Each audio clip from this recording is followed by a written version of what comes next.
What's the deal, y'all? This your man King Eric, the media assassin, coming at y'all with another video. So I want to talk about Onyx's Shut 'Em Down album. This was one of my anticipated album releases of that spring. I remember there was a few albums that I really had on my bucket list, and there was this one. It was Daz Dillinger's Revenge, Retaliation, and Get Back. It was Sebo's Till My Casket Drop, Gangstar's Moment of Truth. The spring and summer of hip hop of '98 was a great one. Big Pun's album, all this would have me very anticipated. And what made me anticipated with this album was when I heard the first single from it. It was called The Worst, which featured Wu-Tang. And it had a real grungy look to it. It had a real grimy video to it. Like, the epic back and forth with Sticky Fingers and Method Man alone sold me. Especially the visuals. When they was going back and forth, Method Man had the one arm and Sticky Fingers jumped on top of the car. And they was going back and forth. Oh, it was dope. And then it followed up later on with Shut 'Em Down. Shut 'em down. Shut 'em down. Shut 'em down. Shut 'em down. Shut 'em down. Then you had DMX, who was on his tear at the time. Anything DMX was touching was gold at that point right there. And that had me anticipate DMX's album as well. DMX was on a tear that spring. From 97 all the way up to the release of As Dark as Hell Is Hot. He was on a tear.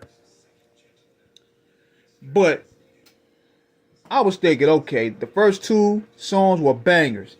Now, what people don't know is that the album also, this album here is going back to the basics. Like Sticky Fingers said in an interview, said it's like a combination of both of the first two albums, taking it to the next level. All We Got Is Us was more narcissistic. It was a dark album. This one has elements of both style flipping. We got appearances by Nas and Wu-Tang on there. And let me be the first to say that this album is a lot lighter in comparison to All We Got Is Us, because production wise, I think it was lighter because you had the song like Killing in the Club, which had, ironically enough, the debut of 50 Cent. This was the first video we seen 50 Cent in. He had the Onyx hockey gear mask on, and it was pretty dope. It was the debut of 50 Cent to the masses. I mean, 50 probably been around longer than that, but this was his debut, his video debut. And I liked the video. It was like a black hockey group. But I remember, too, them also releasing I Don't Want to Die on the mixtape. Like, Clue had half of this shit on mixtapes. I remember Street Niggas, Shut 'Em Down, Broke Willies. What else was up there? The Worst, Killing the Club. Half the album was already out on mixtapes for. Because, I remember the Clue tapes used to play a lot of new Onyx.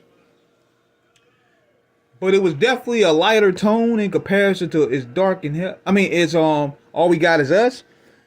But it still had its hype up joints. It had Raise It Up, hype joint. And it also told more stories. Like, you had songs like Conspiracy, and you had songs also like Veronica, which was more so telling stories. So they wanted to showcase more of the storytelling. And that Rob and Vic story was crazy, man.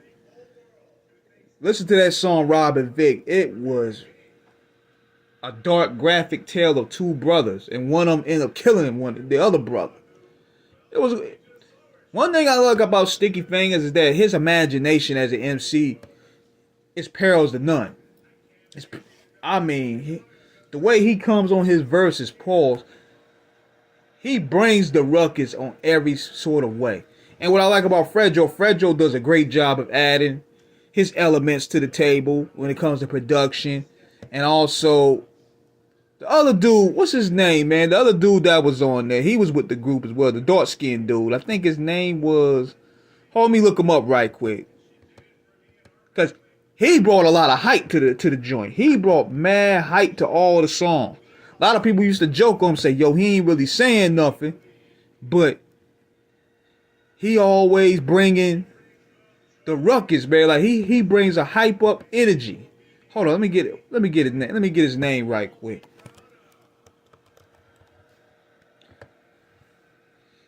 Sonny Caesar. Yeah, Sonny Caesar.